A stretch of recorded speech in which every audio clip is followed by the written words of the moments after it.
Hello, and welcome.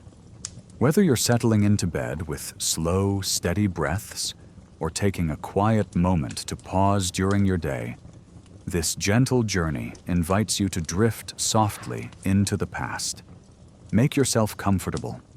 Feel your body grow still, your thoughts unwind, and the noise of the world fade into the distance. Together we'll step into the everyday lives of medieval peasant families. Not the battles or royal courts often shown in stories, but the warm, bustling, close-knit homes where ordinary people lived, worked, and slept side by side. This is no privacy? How peasant families lived together in tiny homes. During the Middle Ages, a calm and thoughtful exploration of how small spaces shaped daily life, comfort, and community. Take a slow, deep breath. As you exhale, imagine the warm glow of a hearth flickering against the wooden walls of a modest cottage. Picture bundles of herbs drying near the ceiling, tools resting beside the door, and the soft murmur of a family beginning or ending their day. In this peaceful retelling, we set aside the hardships and instead observe the quiet intimacy of shared living. The gentle routines, the cooperation, and the ways people found comfort even when space was limited. Now imagine yourself standing just outside a medieval home at twilight. The air carries the scent of fresh earth, straw, and the faint aroma of stew simmering over the fire. Through the small window, you might see flickers of movement as parents and children settle in for the night, rearranging blankets and straw bedding in the single room they all share. You may be lying comfortably in your own home now, but a part of you can almost feel the warmth of that crowded cottage, hear the soft crackle of the fire, and sense the closeness that defined family life. Let your worries drift away like smoke rising toward the darkening sky. In the chapters ahead, we'll explore how families organized their small spaces, how they shared sleeping areas, how chores and rhythms were woven together, and how they created a sense of home, despite having only one or two rooms. We'll sit by the hearth as stories are whispered in the dim glow. Listen to the nighttime sounds of livestock just outside, and observe how community and cooperation shaped every corner of daily life. Through it all, we move gently, letting each detail unfold like a warm memory. Now that you're relaxed and settled, let's begin this serene journey into the intimate world of medieval peasant homes. Our first chapter begins with the cottages themselves, the compact structures, the shared spaces, and the routines that brought families together. Breathe deeply, settle in, and allow this quiet exploration of history to carry you onward. And if you enjoy this peaceful journey, don't forget to like, share, and subscribe so you can join many more calming adventures through the past. Introduction. The quiet rhythm of medieval life. In the stillness of the early morning, when the mist hangs low over the land, there is a world far removed from the bustling cities and grand castles of history. It is a world of simplicity and quiet endurance. A world that existed in the smallest homes, tucked away in the fields and forests of medieval Europe. Here, in these humble dwellings, families lived not in isolation, but in close quarters, sharing everything from the warmth of the hearth to the meager space that served as their home. Imagine, if you will, a small village nestled in the countryside, where life moved at a pace determined by the seasons and the rhythms of nature. The homes of the peasants, though modest and often cramped, were filled with a quiet sense of purpose. The earth beneath their feet was not just a surface to walk upon, but a constant reminder of the hard work and sacrifices made to carve out a life from it. The simple thatched roofs, the rough-hewn wooden beams, the thick stone walls, each element of these tiny homes told the story of a life lived not in luxury, but in a constant state of togetherness, a shared experience of survival, joy, and hardship. These homes were not the sprawling estates of the nobility, nor were they the comfortable abodes of the emerging merchant classes. No, they were the homes of the peasants, small, practical, and built with the tools and resources at hand. Yet, despite their modest size, they were full of life. Within their walls, entire families, and sometimes even extended kin, would live, work, eat, and sleep together. The homes, though compact, served as the focal point of the peasant family's life. A place where every corner, every nook, and every hearth had its purpose. In these homes, privacy was a luxury rarely afforded. Imagine the scene: a father and mother, their children tucked into the same room, perhaps even sharing the same bed. The air would be thick with the scent of firewood, the flicker of candlelight casting gentle shadows upon the wooden beams overhead. A single room might serve as the living space, the kitchen, and the bedroom, a combination of duties and needs met by this modest shared space. The low, flickering flame of the hearth would provide both warmth and light, casting a comforting glow that illuminated the faces of those gathered nearby.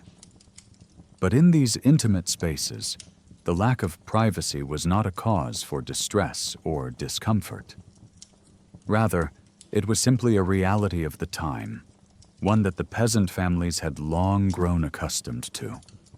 In fact, it was a way of life that allowed them to stay close, to work together, and to endure the hardships of the world around them. There was no need for the separate rooms and personal space that we may take for granted today.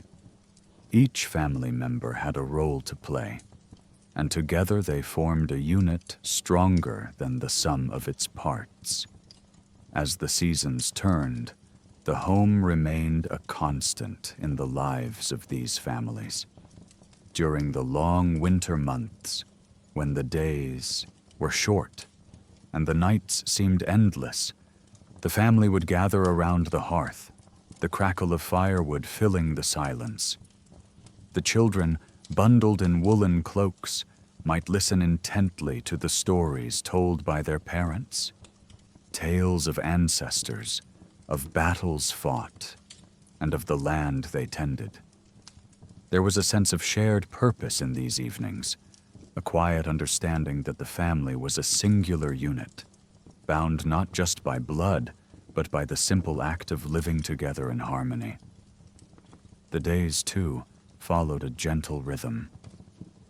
As the first light of dawn broke over the horizon, the sounds of the village would slowly stir to life.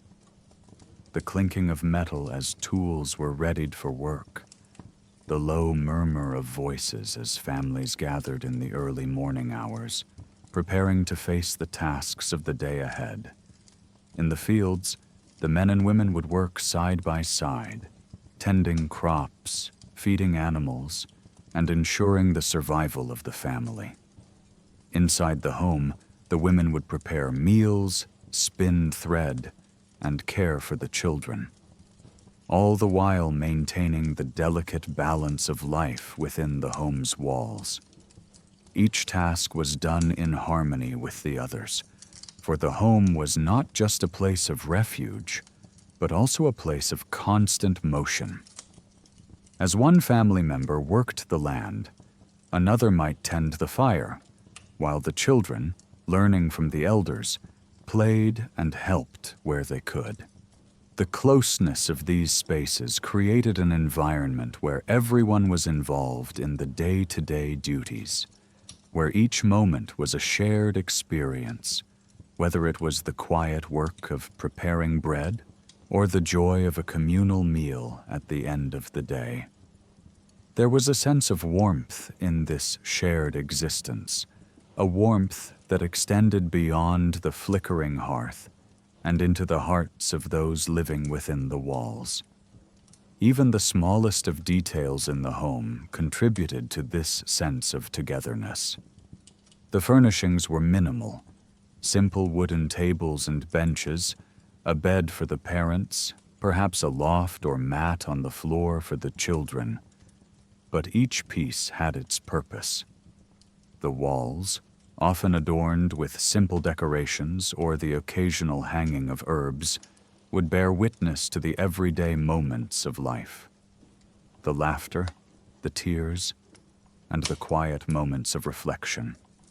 Each small object, from the pot hanging over the hearth to the hand-carved tools in the corner, told a story of the family that called the space home.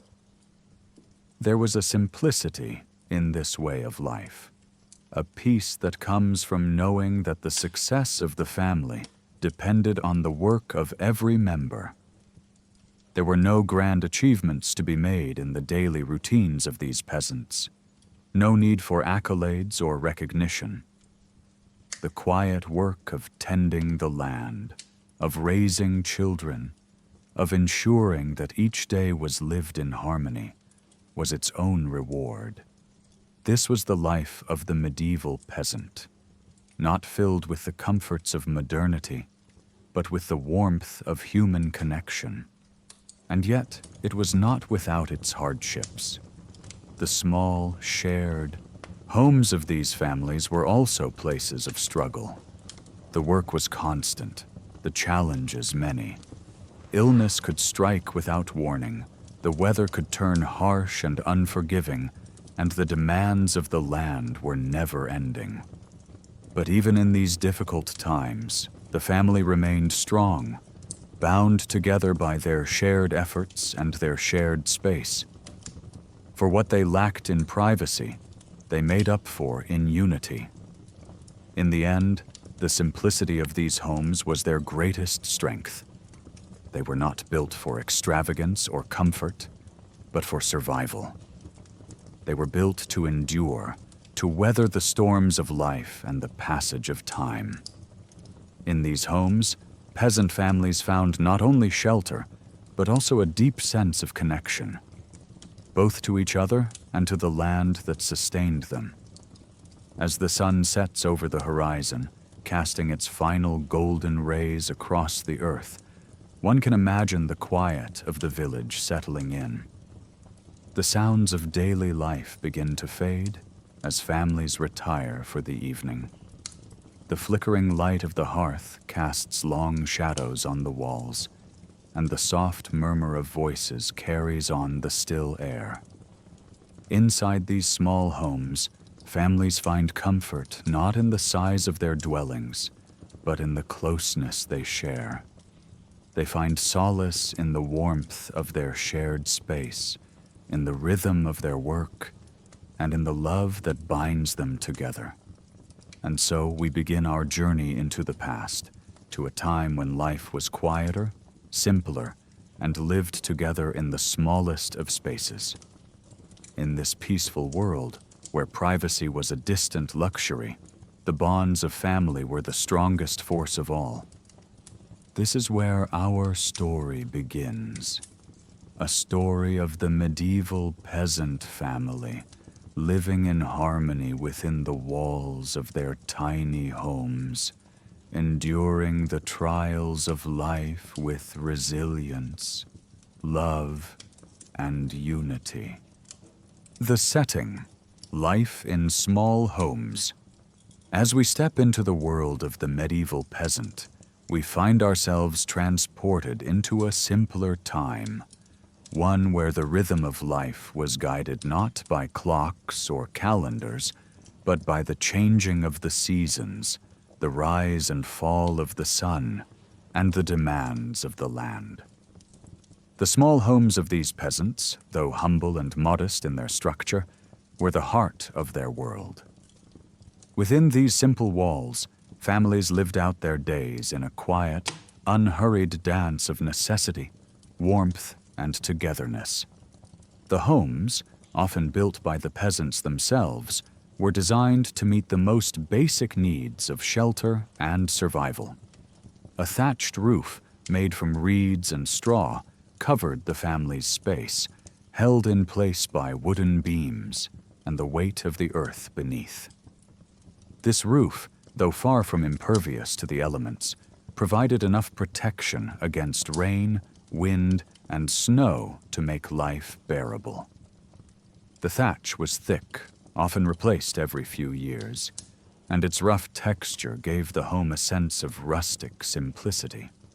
When it rained, the soft sound of droplets hitting the roof would create a soothing, rhythmic sound, almost like a lullaby, adding to the calm, peaceful atmosphere inside. The walls of the home were typically made of wattle and daub, interwoven twigs and branches covered with a thick mixture of clay, straw, and animal dung. These walls were not perfectly straight, and the surface often bore the marks of time, with cracks forming where the earth and wood had settled. Yet, despite their imperfections, these walls held strong against the outside world, providing a sense of protection, of being cocooned from the harshness of life beyond. Inside the home, space was always at a premium. Unlike the grand castles of nobles, which were designed to impress, these peasant homes were built for function, not comfort. The walls were often bare, save for a few simple adornments, perhaps a hanging of dried herbs or a modest tapestry stitched with humble designs. The floors, usually made of packed earth, were worn smooth by years of foot traffic. In the winter months, the cold of the earth would seep up through the floorboards, but the warmth from the hearth would counterbalance it, creating a delicate balance of heat and chill that the family had long grown accustomed to. At the heart of the home was the hearth, a simple stone fireplace that provided warmth, light, and a place to cook. The hearth was more than just a source of heat. It was the center of family life. Every meal was prepared here, with the smell of stews and bread wafting through the air. The fire crackled and popped, sending flickers of light dancing across the room, casting long shadows on the walls. The sound of the fire, the gentle crackling of the wood as it burned, was a constant presence in the home. A reassuring sound that marked the passage of time. It was the fire that kept the home alive, its warmth spilling into every corner, filling the space with a sense of comfort. Around the hearth, the family would gather. The seating arrangements were humble, often a few simple wooden chairs or benches, or perhaps a bundle of straw in the corner where children would sit or sleep. The walls of the home, with their rough texture and uneven surfaces, seemed to echo the closeness of the family's existence. It was not uncommon for the children to be tucked into the same bed as their parents, their tiny bodies huddling together for warmth during the cold nights. The lack of privacy in these homes was not a burden, but a natural part of life. A shared experience that fostered a deep sense of closeness among family members. Each member of the family had a role to play in the household, and these roles were often dictated by the practical needs of the day. The father, typically the head of the household, would rise early to tend to the animals or work in the fields. His boots would scuff against the dirt floor as he dressed by the dim light of a flickering candle. the small flame casting long, shaky shadows on the walls. The mother, too, would rise early, often before the first light of dawn, to begin the tasks that filled her day. She would stoke the fire, prepare the morning meal, and tend to the children. The simple acts of sweeping the floor, mending clothes, and tending to the household's needs became the small rituals that held the family together. The children, too, had their part to play. They would help with chores, running small errands, or assisting their parents in the preparation of meals. As they grew, they would learn the skills that would one day serve them in their own lives: how to milk a cow, how to bake bread, how to tend to the fire. In many ways, the home was also a place of education, though it was a different kind of education than the one we might think of today. It was an education in survival, in understanding the rhythms of the land, and in the value of hard work. There was no need for elaborate schools or classrooms. Life itself was the teacher, and each task, no matter how small, was an opportunity to learn. Even as the days passed in a simple, repetitive rhythm, there were moments of respite, moments where the family could step back from the daily grind and find comfort in each other's company. After a long day of work, the family would gather around the hearth to share a meal, to speak of the day's events, or simply to enjoy the warmth of each other's presence. The meals were often simple: stews made from whatever vegetables were available, a loaf of bread fresh from the oven, perhaps a piece of cheese or dried meat. These meals, though modest, were satisfying. The comfort of shared food, the warmth of the hearth, and the quiet company of loved ones were the treasures of peasant life. As night fell, the rhythm of the home would shift again. The candlelight would flicker in the growing darkness, and the sounds of the outside world would begin to fade away. The busy murmur of the village would subside as families retired to their homes. The children, tired from a long day of work and play, would curl up in the warmth of the fire, their eyelids growing heavy as sleep began to settle over them. The parents, too, would retire for the night, the work of the day behind them. In these moments, the simplicity of the home became its greatest strength. The lack of privacy, the lack of personal space, was not a hardship, but a reflection of a different way of life. The home was not a place to escape from the world, but a place to find solace in the company of those who shared your world. It was a place where the family came together not just to live, but to survive and thrive as a unit.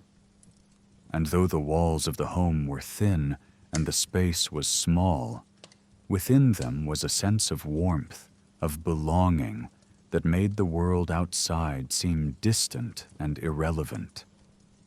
The homes of the peasants may not have been grand or opulent, but they were filled with the essence of life: work, love, care, and community.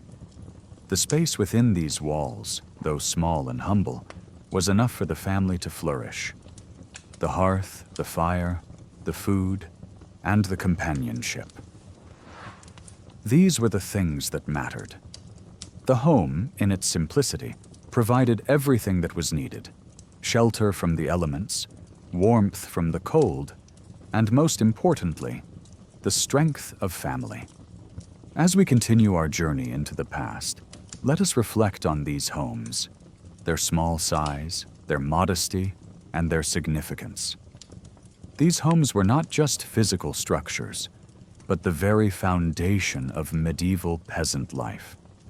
It was here, in these humble spaces, that families lived, worked, and loved, shaping a legacy that would endure for generations to come. daily life and shared spaces. In the quiet villages of medieval Europe, time moved at its own unhurried pace. The rhythm of the day was not dictated by the mechanical tick of a clock, but by the natural world, by the rising and setting of the sun, the changing of the seasons, and the needs of the land. In the homes of peasant families, life unfolded in a steady, predictable flow.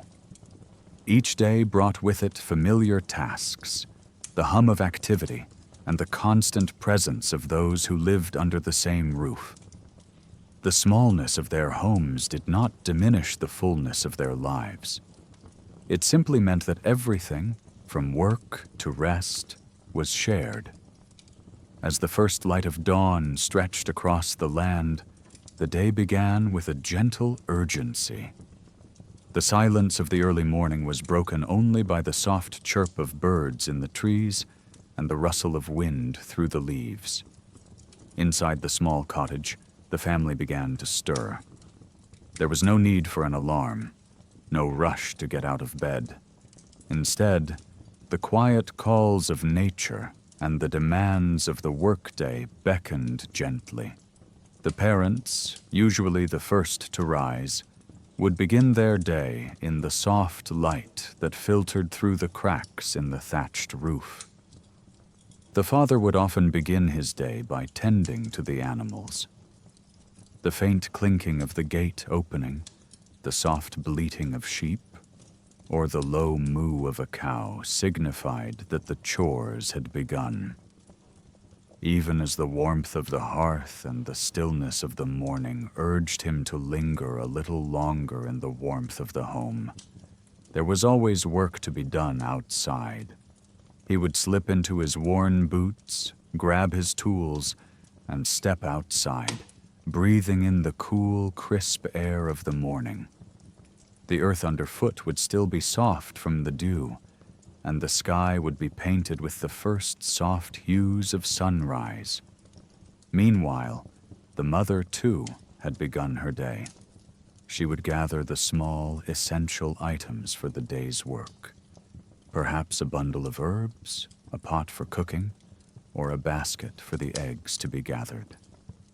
She would stoke the fire in the hearth, the smell of burning wood filling the room as the flame came to life once again. The light from the fire would flicker across the walls of the room, and the quiet crackling of the wood would be the only sound, save for the occasional murmur of the family as they woke. The children, still wrapped in their simple blankets, would eventually rise from their small beds, some tucked beside their parents, others on the floor in a corner near the fire. There was no real separation of spaces in these homes. Everything was shared, everything was communal. The family slept, ate, and lived within the same few square feet. For the children, there was no concept of privacy. They had no separate rooms or personal space, as we understand it today. Their lives unfolded within the same small space, alongside the rhythms of their parents and the quiet buzz of the home. The day's chores often began in tandem. As the father tended to the animals or worked the land, the mother would start preparing breakfast. The smell of freshly baked bread or a warm pot of porridge would begin to fill the room. The children, still rubbing sleep from their eyes, would help where they could, setting the table, carrying firewood, or assisting with any small tasks they had learned. The meals were simple: oats, bread, cheese, perhaps a small portion of meat or fruit when it was available. The family shared these meals, gathered around the hearth, their faces illuminated by the soft glow of the fire. They ate in quiet companionship, exchanging few words, yet each action, whether the passing of a loaf of bread or the careful handing of a bowl, was an act of shared life. The kitchen, the heart of the home, was often a crowded place, There was no separate space for cooking or eating. Everything happened in one room. The smell of bread baking in the oven mingled with the earthy scent of damp stone and the smokiness of the firewood. The walls, made of wattle and daub, held the warmth of the fire, but they also held the faint smell of wet earth that crept in from the outside. The kitchen, in its simplicity, was a place where the family came together, not just for nourishment, but for connection. As the day unfolded, the tasks of life began in earnest. There was always work to be done, whether it was farming the land, tending to the animals, gathering herbs or firewood, or sewing clothes. The family worked together, side by side, moving from task to task in a fluid, quiet rhythm. The children learned from the adults, not through formal lessons, but through observation and participation. A child might follow the father to the field, learning to tend to the soil or care for the animals. A daughter might sit with her mother, learning the delicate art of weaving or mending the clothes that had worn thin. The work was not easy. The peasants' lives were a constant balancing act, a cycle of labor and rest that marked every season. The fields, when they were ready for planting, demanded early mornings and long, tiring days. During harvest time, the family would work from dawn to dusk, gathering the fruits of their labor and storing them for the winter months. Yet, despite the hardship, there was a sense of calm in the daily routines. The work was hard, but it was necessary, and each small task, no matter how menial, was part of a larger, shared purpose. The seasons, too, dictated the work of the day. During the warm months, when the sun rose early and stayed high in the sky for hours, the family's work was centered around the land. Planting, weeding, and harvesting were the primary concerns. In winter, the pace of work slowed, but there were still chores to be done.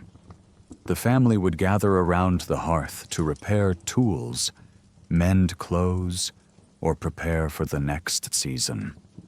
The long, dark evenings of winter were not a time for rest, but for preparation. Even in these quiet moments, when the house was still and the day's work had ended, the family would remain close. The lack of privacy, while it may seem strange to us, was not a hardship for them. It was simply how life was lived. The family's shared existence fostered a sense of intimacy, an understanding that they were all in this together. When the children went to bed, they would often sleep huddled together on the same bed or mat. The warmth of their bodies pressed close together, providing not just physical warmth, but emotional comfort. The absence of personal space was not something that caused distress. Rather, it brought a sense of unity. There were no separate rooms, no places to retreat from one another. Everything was shared, both the work and the rest. The home was not a sanctuary from the world. It was a place where life was lived in close connection, where every moment was spent in the company of those who mattered most. The family's shared space was a microcosm of the larger world, an intimate reflection of the community and the interconnectedness of all things. As night fell, the family would gather around the hearth once more. The fire would crackle softly, casting a warm glow across the room. The children, tired from a long day of play and work, would fall asleep as their parents whispered quiet words of comfort. The home, small as it was, felt full of life, of love, of shared experience. It was a world where everything was connected, where every small act had meaning, and where the family's bond was stronger than any physical space. The shared spaces of these homes while small and humble, were places where life unfolded in its simplest and most essential form. There were no luxuries or distractions, only the work of living, the comfort of togetherness, and the peace that came from knowing that everything the family needed was within reach. The home was a place of constant motion, but it was also a place of rest, a sanctuary where the family could be together, where their lives were woven together in the fabric of daily life. As the family drifted to sleep, the quiet of the night would settle in. The sounds of the outside world, of wind in the trees, of animals in the fields, would fade away. In the warmth of their shared home, the family rested, knowing that the next day would bring more work, more shared moments, and more of the quiet, unspoken bond that kept them together. Life, in all its simplicity, was lived in these small, shared spaces, and for these families, that was enough. The family as a unit of survival. In the world of the medieval peasant, the family was not just a social unit, it was a lifeline. In a world that was often harsh and unforgiving, where resources were scarce and danger lurked just beyond the fields, the peasant family was everything. Within the walls of the small, shared home, the family worked together not only to survive, but to create a sense of belonging, of warmth, and of security. The notion of privacy was foreign to them, but in its place was an unspoken bond, one forged through daily toil, mutual dependence, and shared hardship. The home was not merely a shelter from the elements. It was a place where survival itself took root, where love, care, and mutual support were the foundation upon which life was built. The absence of personal space meant that the family's existence was one of constant proximity, both physically and emotionally. In many ways, this brought the family closer together. There was no room to retreat to when things became difficult, no quiet corners in which to escape the weight of the world. Instead, each member of the family knew their place within the unit, each role essential to the survival of the whole. The father as the provider, the mother as the caretaker, and the children as the next generation of laborers and keepers of tradition. All were bound to one another by the unbreakable thread of shared purpose. Theirs was a world where survival was not an individual endeavor, but a collective one. And it was this unity, this shared responsibility, that made them stronger. The family's survival depended on a delicate balance of work and rest, of care and labor. There was little room for idleness or excess. Every action, every word, every moment of the day contributed to the family's well-being. From the moment the sun rose to the moment it set, the peasant family was engaged in the quiet struggle for survival. The father might be out in the fields, tending to the crops, or fixing the fence that kept the animals safe. The mother, in turn, would be inside the home, preparing meals, mending clothes, and looking after the children. The older children would help, gathering wood for the fire, tending to the animals, or learning the skills that would one day become their own. Each task, no matter how small, played a vital role in the survival of the family. The harvest, the care of the animals, the repair of tools, all of these things required the combined effort of everyone in the household. There were no specialists or hired hands in the medieval peasant family. Every member was a generalist, capable of performing many tasks, from the simplest to the most complex. The mother might be a skilled cook, but she was also a gardener, a nurse, and a teacher to her children. The father, though often the one to venture out into the fields, was also a builder, a craftsman, and a protector of the family. And the children, even in their youth, were expected to pitch in wherever they could, whether it was by fetching water from the well, feeding the animals, or helping with the chores. This shared labor, this constant togetherness, was not something that weighed heavily on the family. In fact, it was often a source of comfort. The rhythm of the day, the steady repetition of work, brought with it a sense of purpose. Each task, each moment of collaboration, deepened the bond between family members. They worked together not just for survival, but for a sense of meaning. The family home, though small and cramped, was a place where love and duty coexisted, where each individual's well-being was intertwined with that of the others. There was no me in the medieval peasant family. There was only us.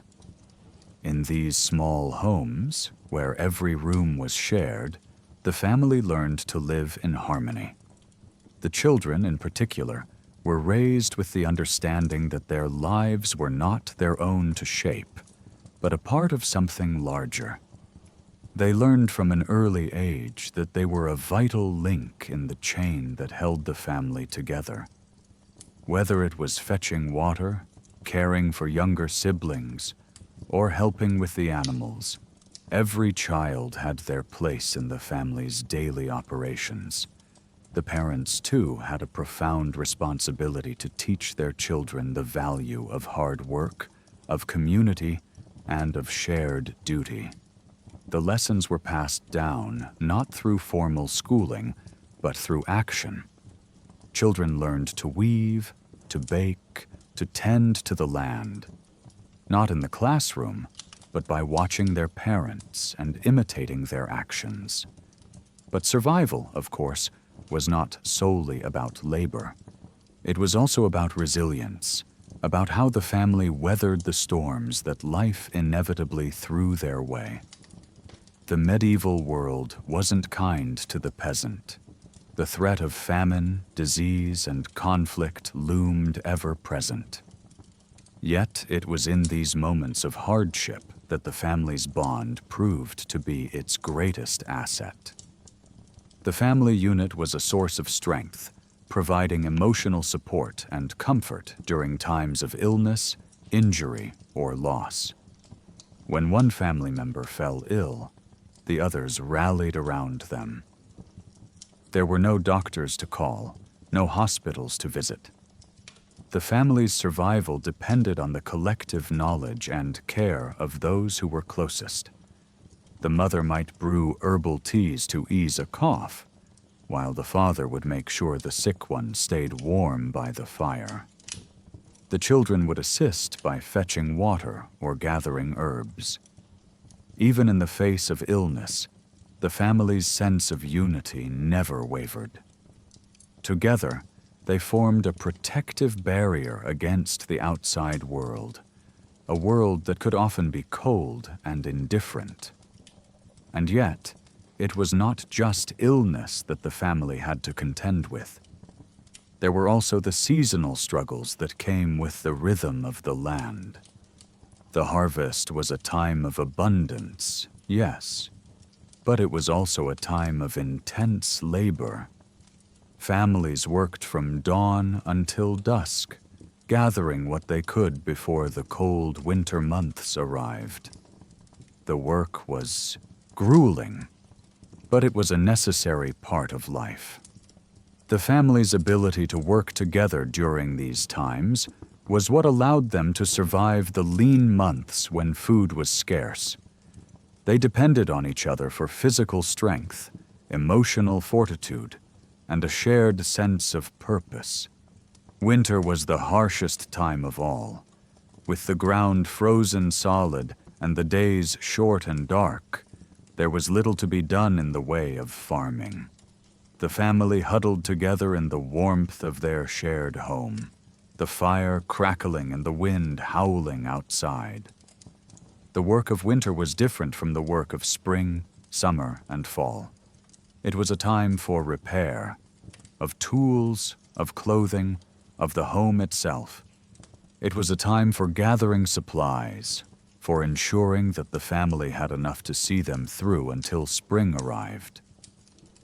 The winter months were often spent in close quarters, with little to do but wait for the return of the sun and the warmth of the earth. Yet, even during this coldest season, the family remained united. The shared space of the home, with its warmth and its togetherness, was a place where they could find comfort, even in the most trying of times. In times of difficulty, the family also found solace in the quiet rhythm of their home life.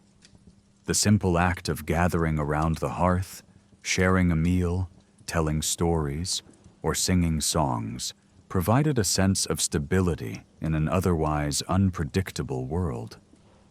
The rituals of daily life, the evening meal, the bedtime stories, the shared laughter, created a constant amid the uncertainties of medieval existence. These simple, shared moments were what gave life its meaning. They were what allowed the family to endure, to survive, and to thrive. The family, in its unity, was a force greater than any individual could be. Together they were stronger than the sum of their parts. The close quarters of the small home, the absence of privacy, and the shared work of survival created bonds that could never be broken. Through every hardship, every season, and every challenge, the family remained steadfast. In the medieval world, the family was not just a unit of love, but a unit of survival. It was a place of refuge, of warmth, and of unwavering support. And so life continued, day after day, season after season. The family worked together, played together, and rested together. The family home, small as it was, became a sanctuary, a place where love, resilience, and survival intertwined. And through it all, the family remained strong, bound together by the threads of shared purpose, of shared labor, and of shared life. The challenges of space. In the world of medieval peasants, space was a luxury that few could afford.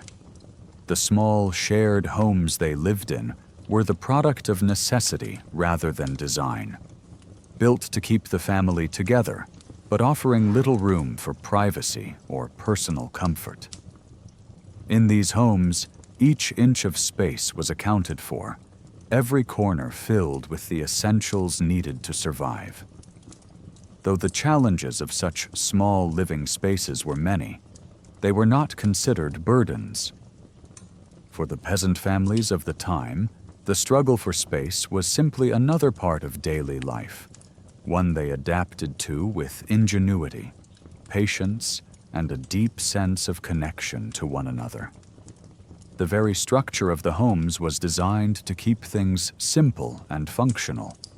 These were not the expansive estates or mansions of the wealthy. They were modest, often small, single-room dwellings made of rough-hewn wood, stone, and thatch. The floor space in these homes was minimal, and yet it had to serve many purposes. The same room that served as the kitchen also doubled as the living area and the sleeping quarters. There were no separate rooms for privacy or personal reflection.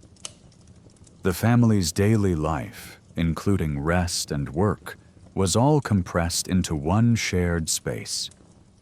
Imagine the soft light of the hearth flickering across the rough walls of a small cottage. The warmth from the fire offers comfort against the coldness of the earth beneath the feet, but the space itself feels intimate, too intimate at times.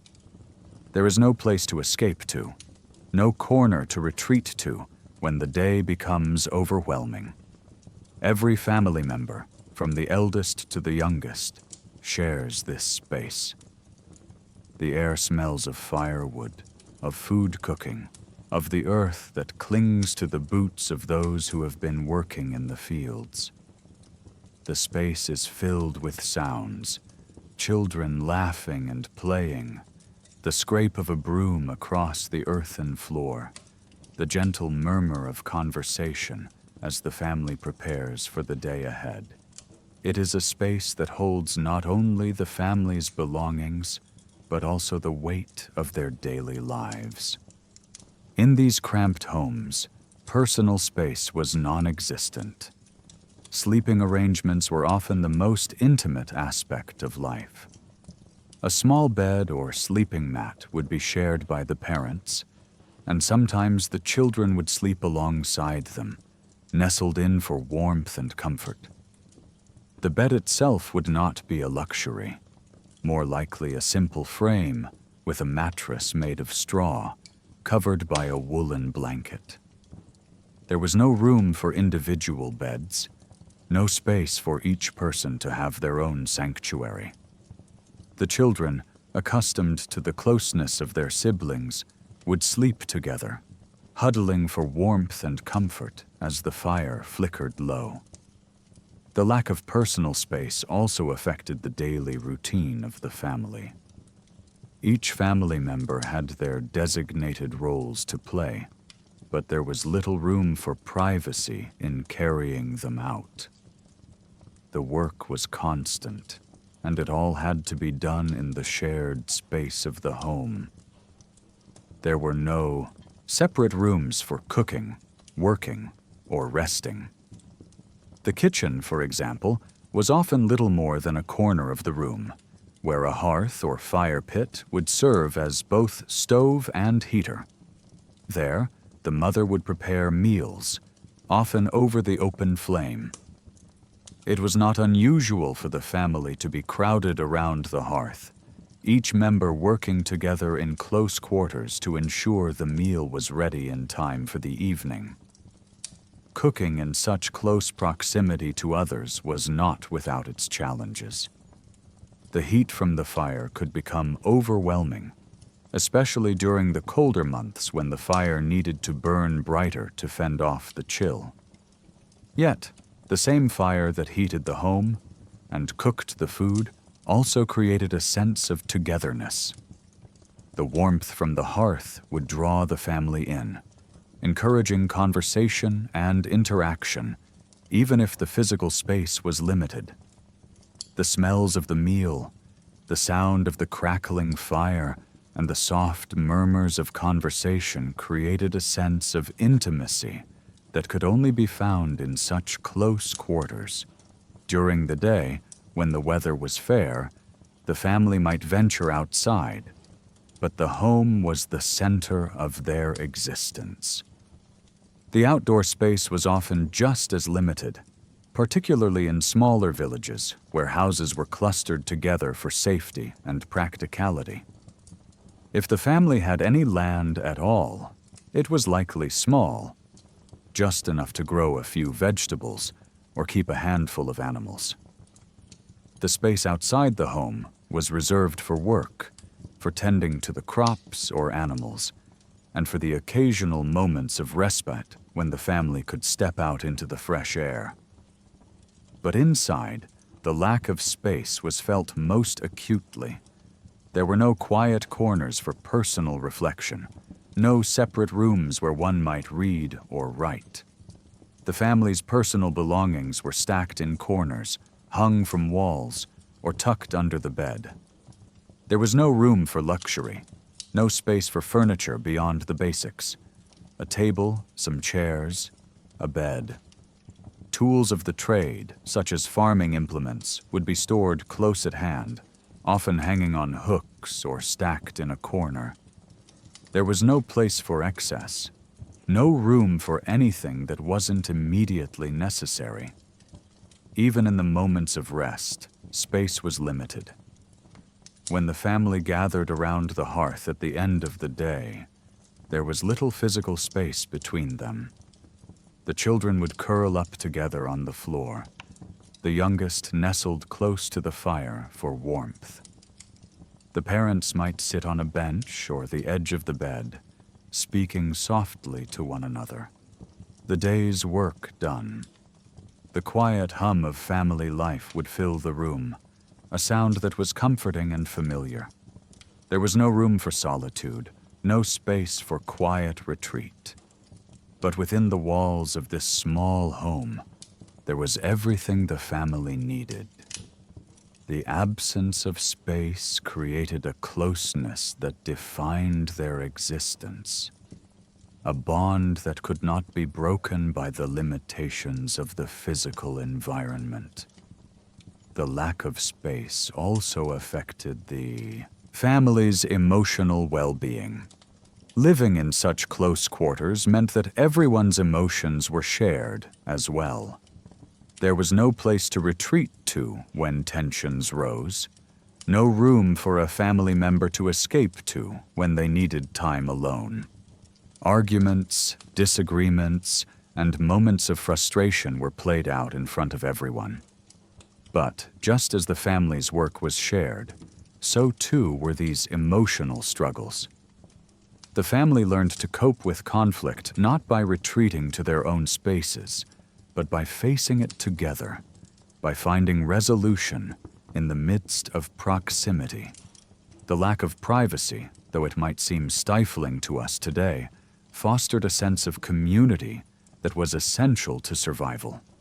Every moment, whether joyful or difficult, was shared by all, and the family learned to find comfort not in solitude, but in the strength of their unity.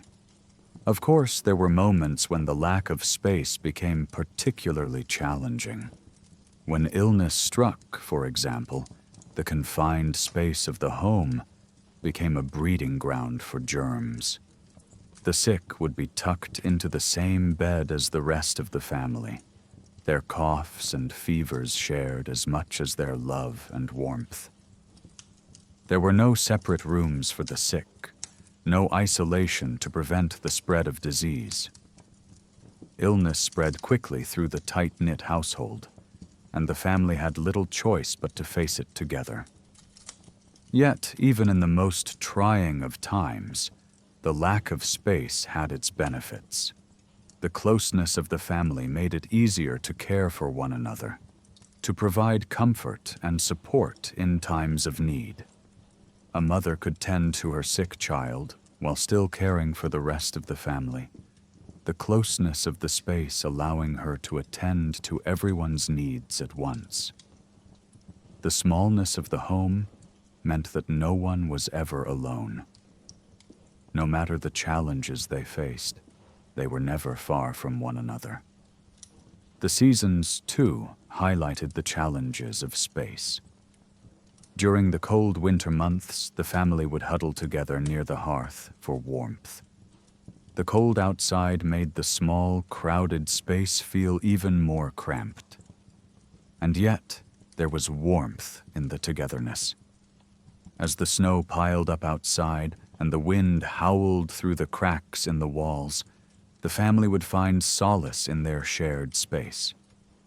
The proximity of bodies, the warmth of the fire, and the simple comfort of knowing they were not alone were enough to make the harsh winter months bearable.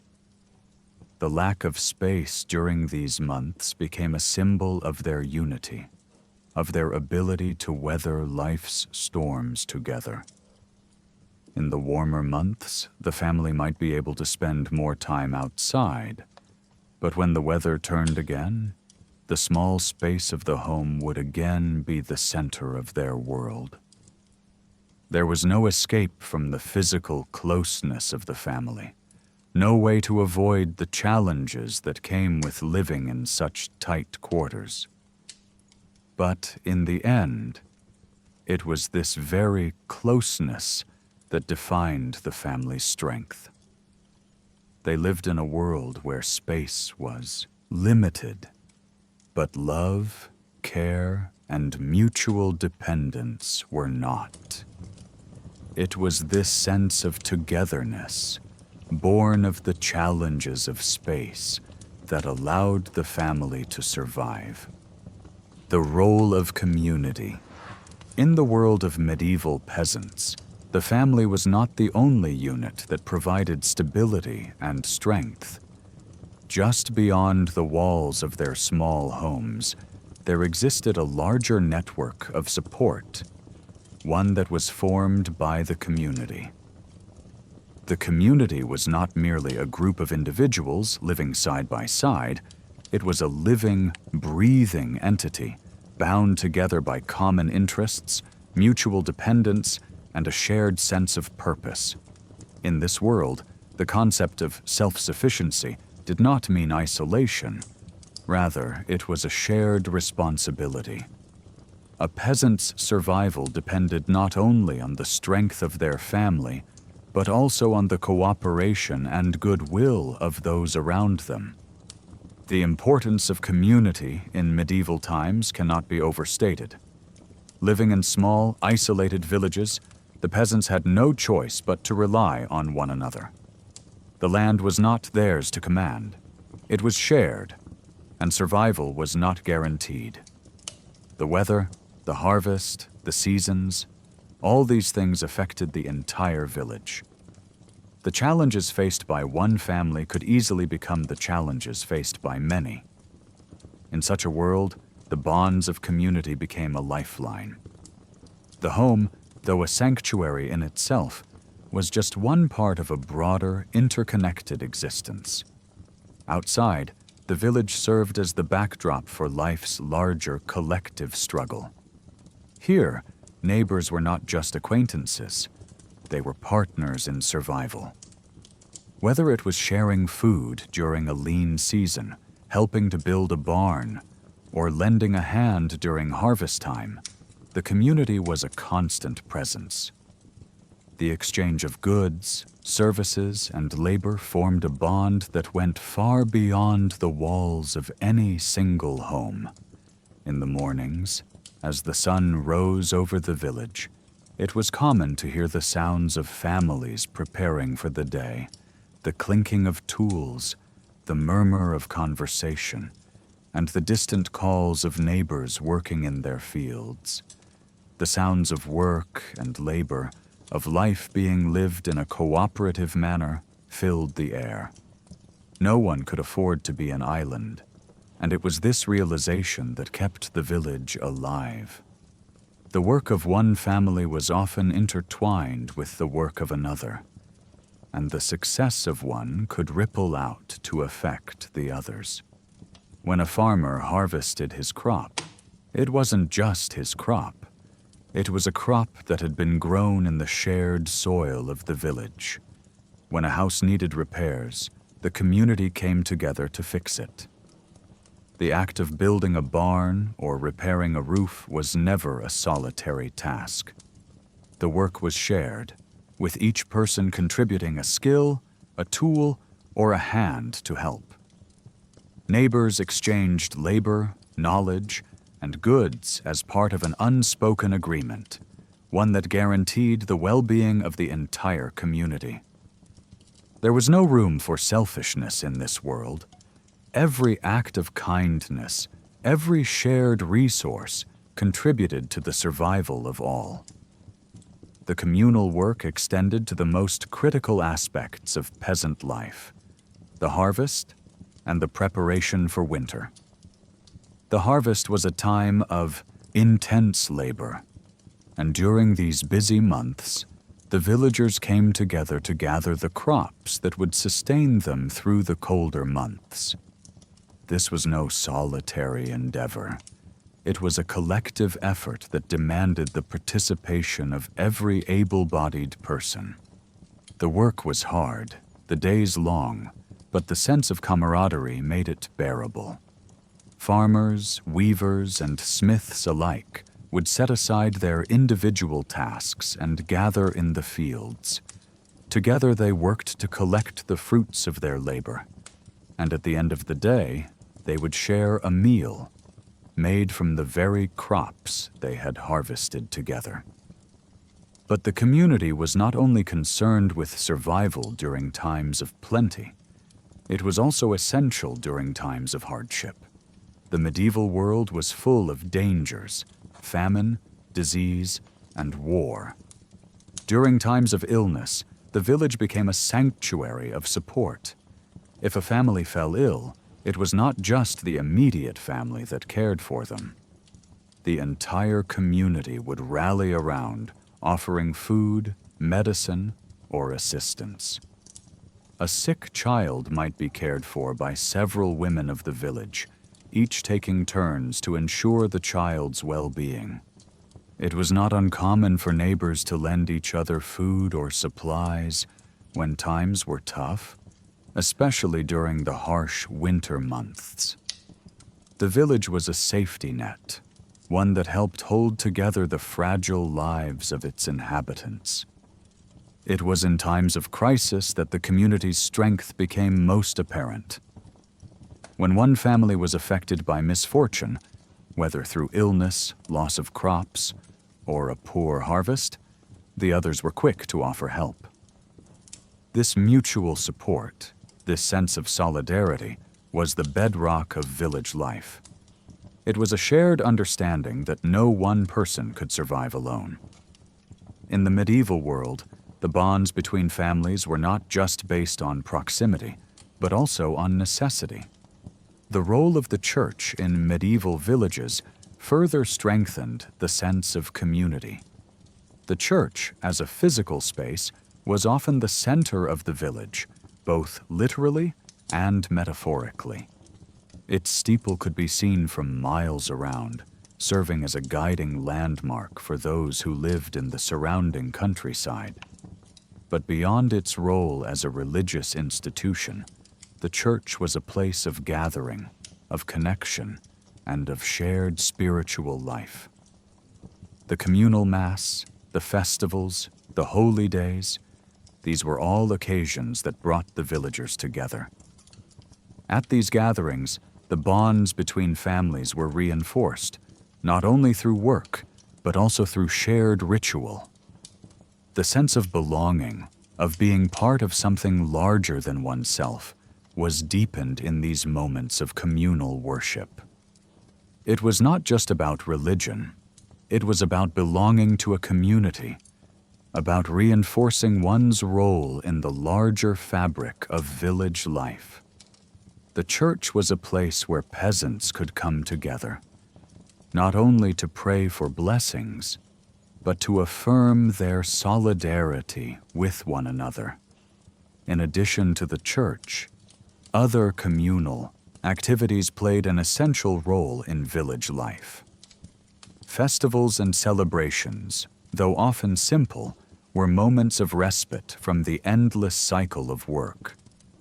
These communal events allowed the villagers to come together in joy and unity, to celebrate the harvest, the changing of the seasons, or the saints' feast days. These celebrations, marked by music, dancing, and feasting, were opportunities for villagers to let go of their daily burdens and connect with one another in a more relaxed and joyful atmosphere. These festivals were not just a break from work. They were also a way to strengthen community ties. Neighbors who had worked side by side in the fields could now share a drink, laugh together, and enjoy the fruits of their labor. In such gatherings, the distinctions between families were blurred. The success or failure of one family was shared by the entire village, and the village's collective joy or sorrow became a reflection of the community's spirit.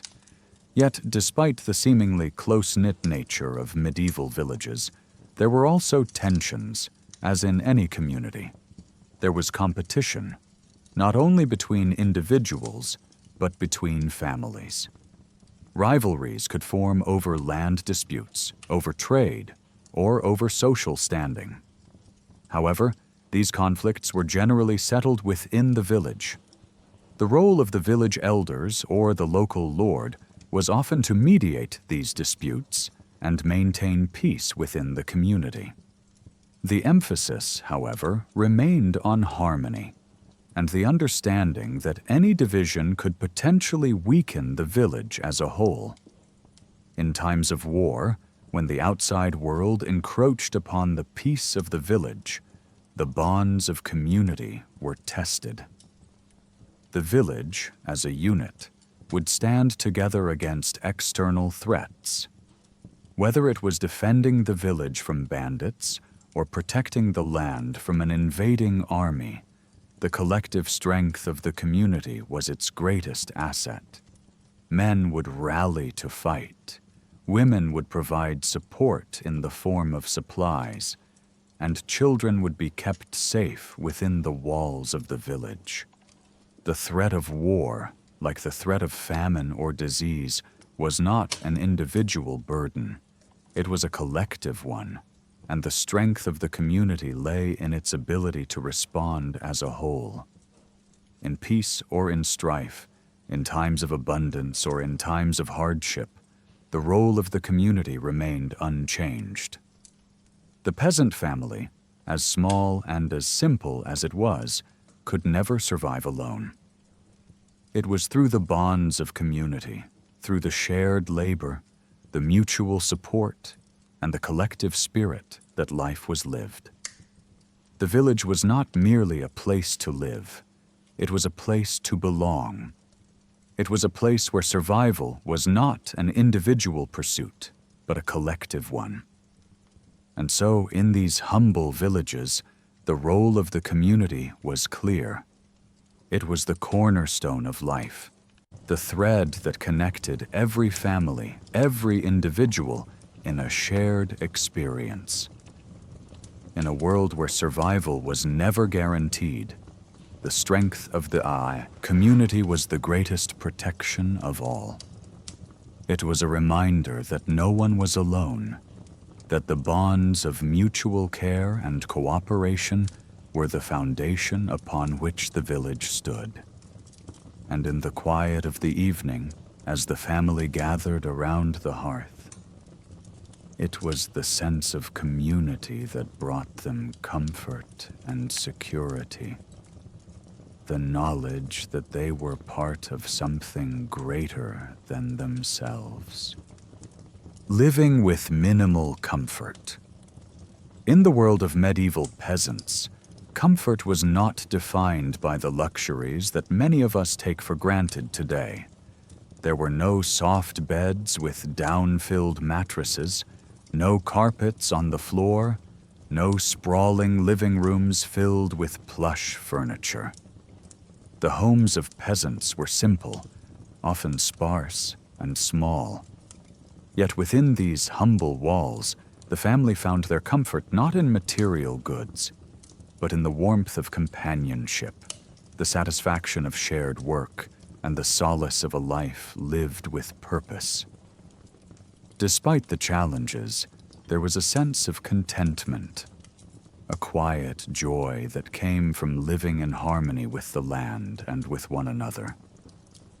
The concept of comfort in medieval peasant homes was different from what we might imagine today.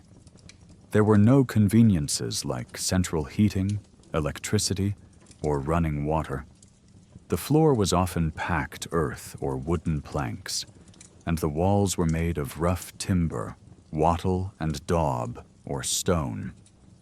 The furniture was simple and functional, perhaps a wooden table, some benches, and a few stools. The bed, if there was one, was a basic frame with a mattress made from straw or rushes. It was a far cry from the soft, plush surroundings many of us are accustomed to. Yet, despite these minimal comforts, the family found warmth, security, and a sense of peace in the simplicity of their lives. The hearth, at the center of the home, was the heart of comfort. It provided warmth during the cold winter months, light on the darkest evenings, and a place for cooking meals. The fire was not just a source of heat. It was the focal point of family life. Around the hearth, the family would gather after a long day of work. The warmth from the fire, the flickering light, the smell of food cooking. These small pleasures created a sense of well-being that permeated the home. Even in the most challenging of times, the presence of the hearth offered reassurance. It was a constant companion, providing warmth and light when the outside world seemed cold and dark. Meals, too, were a source of comfort. Though the food was simple, it was often nourishing and satisfying.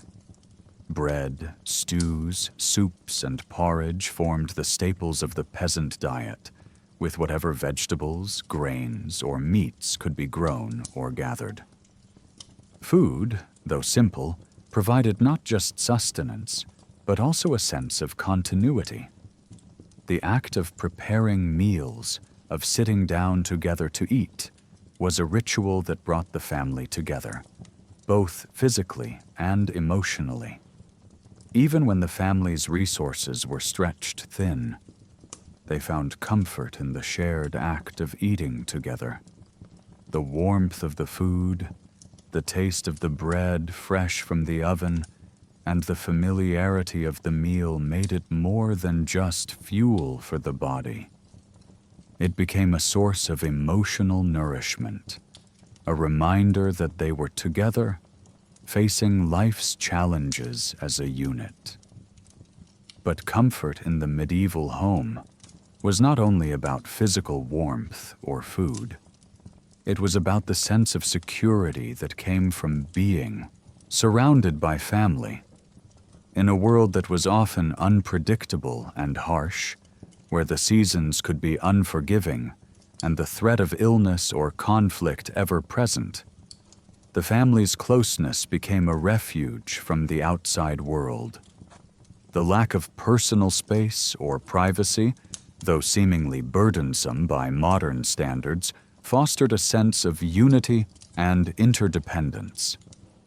The physical closeness that might have felt stifling to outsiders was, for the family, a source of strength. Each person was bound to the other by the shared experience of living together in such close quarters. There was no space for loneliness or isolation.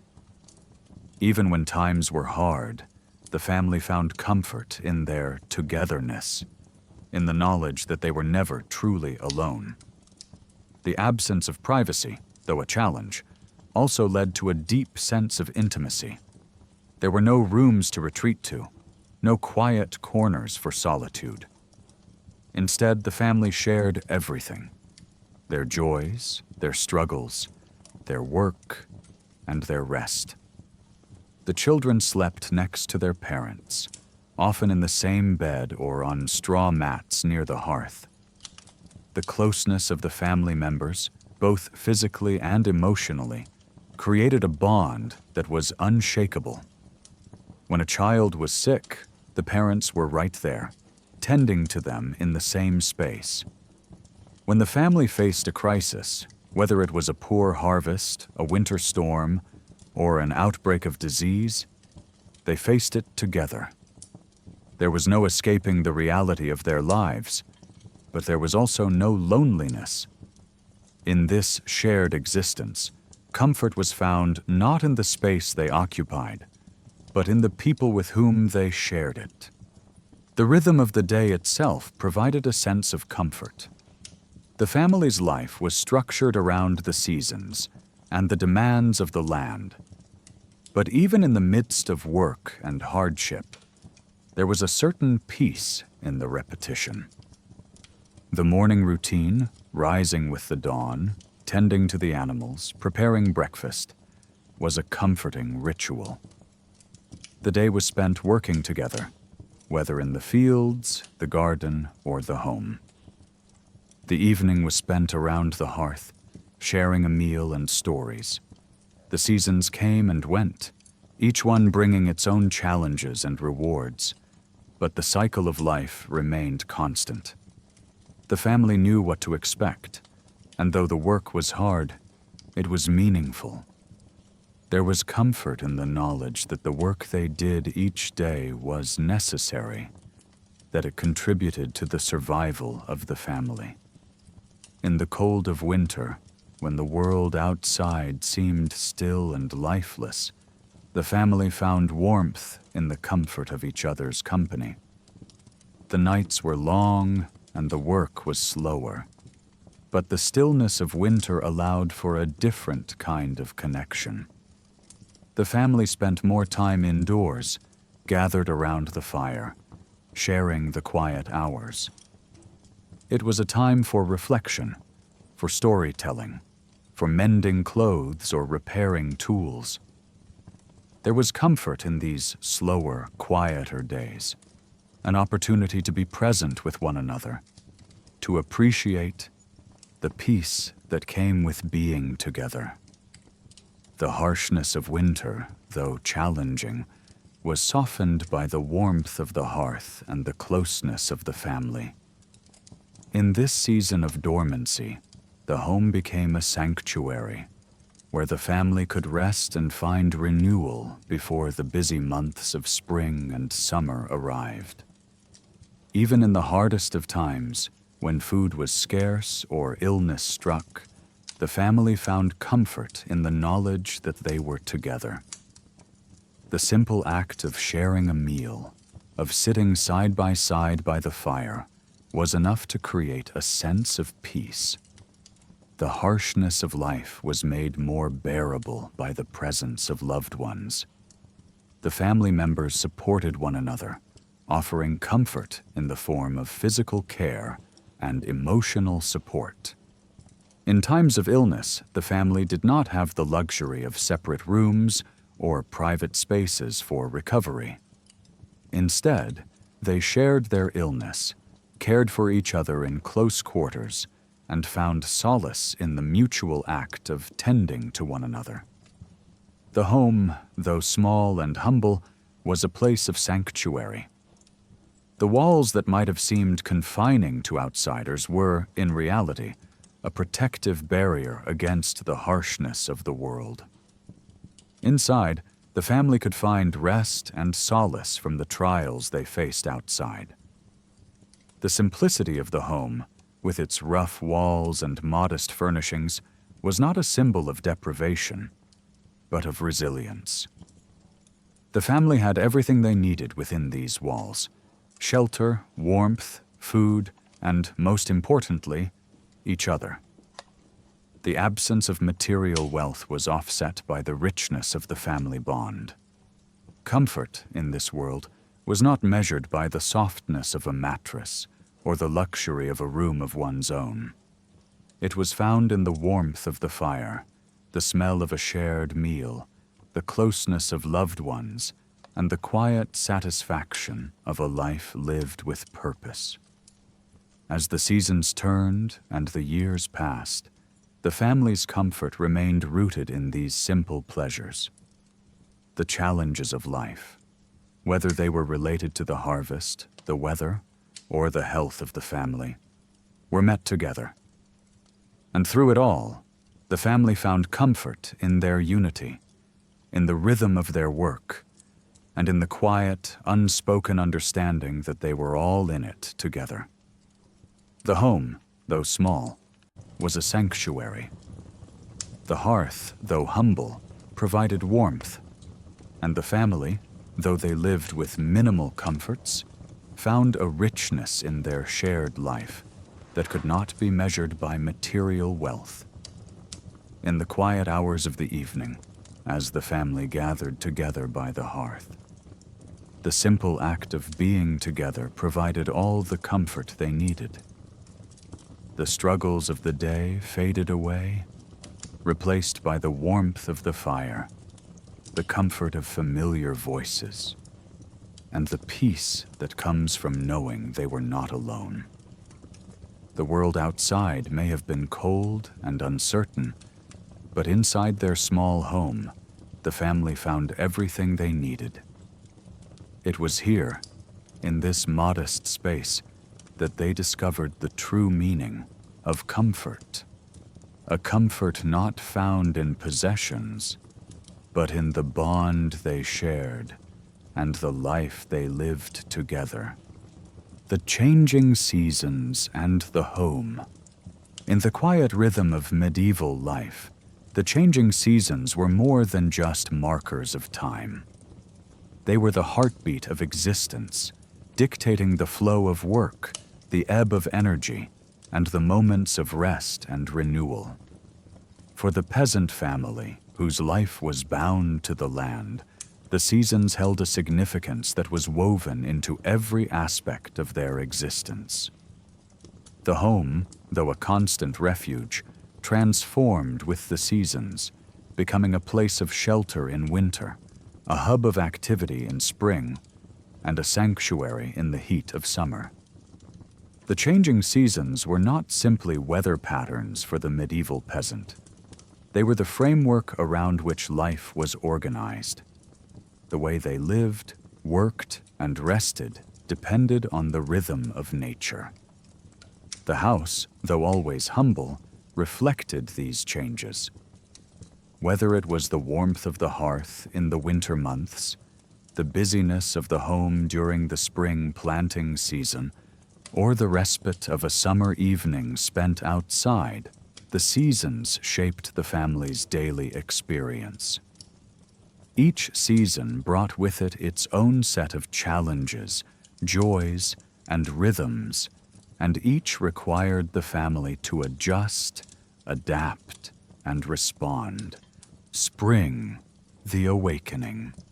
When the first hints of spring began to appear, the entire landscape seemed to wake up. The chill of winter gradually gave way to the soft warmth of the sun, and the days stretched longer. The snow, once thick and heavy, began to melt, and the earth, once frozen and barren, began to stir with the promise of new life. In the medieval village, spring was a time of renewed activity when the rhythms of daily life quickened. The family home, still cool from the winter months, began to hum with a different kind of energy. Spring was a season of preparation and planting. For the peasant family, it marked the beginning of the cycle of labor that would fill their days for the next several months.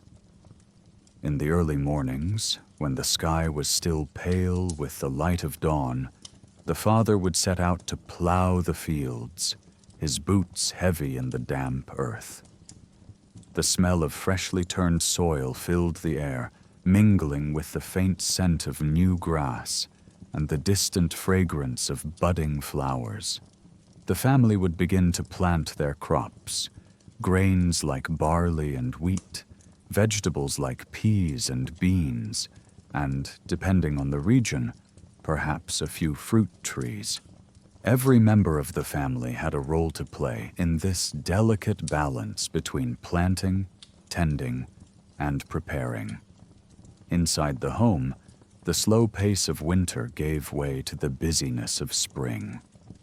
The hearth, though still used for cooking, was now complemented by the tasks of cleaning and organizing.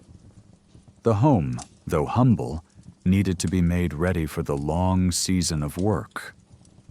This was also the time for repairing tools and mending clothes, tasks that could be done inside while the rest of the family worked the land. The mother would clean the hearth, dusting off the old cooking pots and preparing for the coming harvest season. The children, now a little older and stronger, would help gather firewood, sweep the floor, and tend to the animals that were returning to their more active springtime routines. The warmth of the sun was welcome, but the family continued to spend much of their time inside, preparing for the work that awaited them. The home during spring became a place of collective activity, with every member of the family contributing to the labor that would ensure a successful season. The change in the weather meant that the family could no longer huddle together for warmth in the same way they had during the winter. Yet there was still a sense of closeness, of collaboration that defined the season.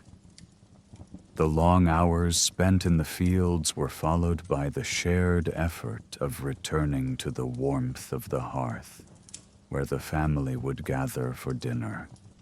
The evenings were spent in quiet companionship as the labor of the day was finished, and the anticipation of the harvest to come filled the air. Summer, the height of labor. As spring faded into summer, the work of the peasant family intensified. The fields, now full of growing crops, required constant attention. The summer months were a time of hard labor when the family's survival for the coming months was determined. The work was long and grueling, with long days spent under the sun, tending to the land and the animals. The home, while still a refuge from the elements, became less of a sanctuary and more of a base for the family's activities. During the summer, the family would rise with the sun, long before the warmth of the day began to settle in. The mother would prepare a simple breakfast of bread or porridge, and then the family would set out to work. The father and older children would be in the fields, working the land, while the mother would take care of the animals or handle tasks inside the home. The house, despite the flurry of activity outside, remained an oasis of calm, a place to return to at the end of the day when the work was done. The simplicity of the home was a comfort amidst the heat of the summer months, offering the family a quiet refuge after the labor of the day. Summer was also a time of harvest, of gathering the fruits of their labor. The family would work together to collect the crops they had planted in spring. The scent of ripe wheat and vegetables would fill the air, and the simple act of gathering crops would become a communal affair. The family would gather in the fields at the end of the day, each person working together to collect the food that would sustain them for the coming months. Afterward, they would return to their small home, their arms full of produce, and begin the process of preparing the food for storage. The work of summer was not just about the harvest, but about preparing for the future, canning, drying, salting, and preserving everything that could be saved. Though summer was a time of great labor, it was also a time of moments of respite. The heat of the sun would drive the family indoors during the hottest part of the day, where they would gather around the hearth for a brief rest. The heat of the fire, though a welcome source of warmth in the colder months, would now seem oppressive, and the family would seek the shade of the roof or the coolness of the earth. Even in the summer, the small home was a place of comfort, offering shelter from the heat and a place to relax, if only for a short time.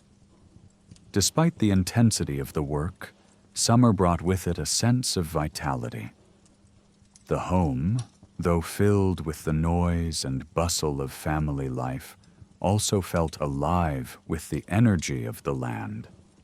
The sound of children playing, the sight of animals grazing in the fields, and the warm air that seemed to hum with life, all contributed to the sense of fullness and abundance that marked the summer months. Though the work was difficult and the days long, the family took pride in the bounty they were gathering. The summer months were a time of fulfillment, of seeing the hard work of spring come to fruition. In the warmth of the season, the family could feel the rewards of their efforts and the hope of the seasons to come. Autumn, the quiet reflection. As summer gave way to autumn, the pace of life began to slow. The fields, once teeming with crops, were now harvested, and the bustle of summer faded into the more subdued rhythm of fall. The air grew cooler, the days shorter, and the family began to prepare for the coming winter. The harvest was gathered, the preserves were made, and the last of the outdoor chores were completed. Autumn was a time of reflection, of turning inward, as the world outside seemed to quiet down. The home, though still a place of activity, became more of a sanctuary during the autumn months. The fire in the hearth was lit earlier in the evening, and the family would gather around it more often. The warmth of the fire, the soft glow of candlelight, and the quiet of the evening brought a sense of peace to the home. The work of the summer was done, and the family now focused on storing their goods, preparing for the long winter months ahead. The house would be filled with the smell of apples, dried herbs, and the faint scent of wood smoke.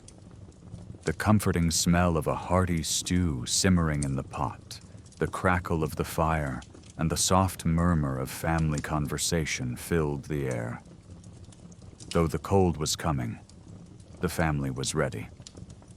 Autumn was also a time for rest. The harvest might have been a season of intense work, but with it came the satisfaction of completion. The family could now take some time to relax, to enjoy the fruits of their labor, and to prepare for the long winter ahead. The days became shorter, and the family spent more time inside, gathered around the hearth, telling stories or preparing for the colder months.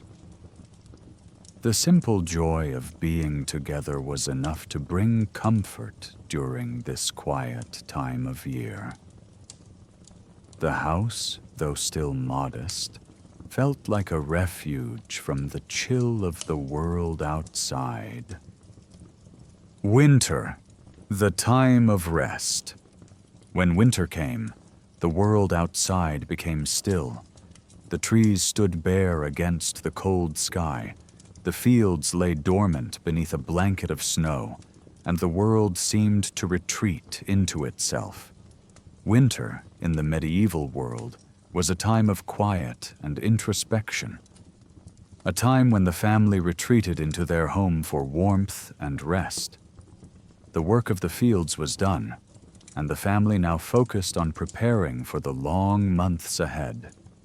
The home, though still small and simple, became a sanctuary during the winter months. The cold outside was harsh, but inside, the family gathered around the warmth of the hearth.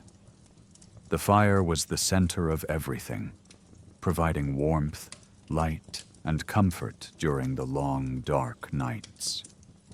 The home became a place of togetherness, as the family would spend more time indoors, sharing meals, telling stories, and keeping one another warm. Winter also brought with it a sense of stillness. The world outside was quiet, and the home became a place for reflection and rest. The family had time to mend clothes, repair tools, and prepare for the coming seasons. The simplicity of the home, combined with the stillness of winter, brought a sense of peace, a time to slow down and appreciate the closeness of family. Though the work of survival continued, the winter months were a time of quieter tasks, of preparing for the future while finding comfort in the present. Sickness and struggle. In the world of the medieval peasant, illness was an ever-present threat. Unlike today, there were no doctors to call, no hospitals to visit, and no modern medicines to alleviate suffering. The causes of sickness were often mysterious: an unexpected chill in the air, a poor crop of herbs, or even something as simple as a wet foot could lead to fever, fatigue, or worse. For the peasant family, illness was not just a personal misfortune, it was a communal concern, a crisis that affected everyone. Yet, even in the face of sickness, the peasant family found ways to endure, relying on their collective strength, their deep sense of mutual care, and the quiet, shared rhythms of their lives. When a member of the family fell ill, the home, though small and cramped, became both a sanctuary and a battleground. The sick would be cared for in the same room where the family slept, ate, and worked. There were no separate rooms for isolation, no private space in which to rest undisturbed. Instead, the family gathered around, doing what they could to provide comfort, tending to the ill with whatever remedies they could find. If it was a fever or a cough, a family member might brew a simple herbal tea, chamomile, mint, or thyme, using whatever plants grew in the nearby garden. If a child was sick, the mother would hold them close, her gentle hands applying cool cloths to their brow, her voice whispering soothing words as she tried to bring some relief. The lack of privacy during times of illness was a challenge, but it was also a necessity.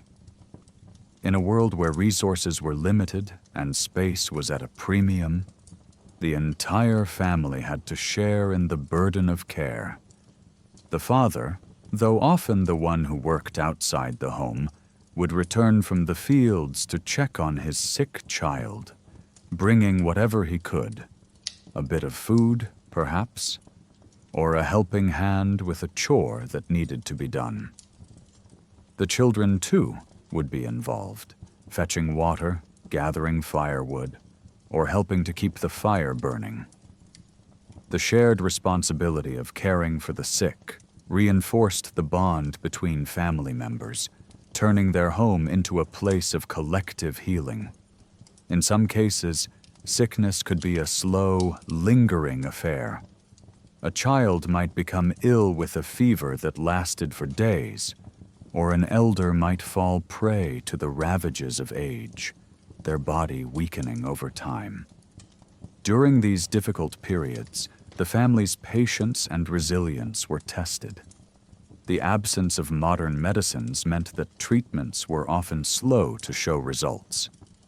A sick person might languish in bed for days or even weeks, and the family's role was not just to care for them physically, but to offer emotional support. In the dim light of the fire, the family would speak in hushed tones, comforting one another with quiet words and shared stories. The warmth of the hearth, the rhythmic sounds of the fire, and the presence of loved ones provided a form of solace that could not be found in a doctor's prescription. Times, illness could spread throughout the family. When one person fell sick, it was often only a matter of time before others caught the same affliction. The crowded, shared spaces of the home made it nearly impossible to contain illness. A cough or a fever could quickly pass from one person to the next, and what started as a single illness could quickly escalate into a family-wide struggle. During these times, the family's resilience was tested not just by the physical toll of caring for the sick, but by the emotional strain of seeing loved ones suffer. In the absence of medical knowledge, peasants relied heavily on traditional remedies, passed down through generations.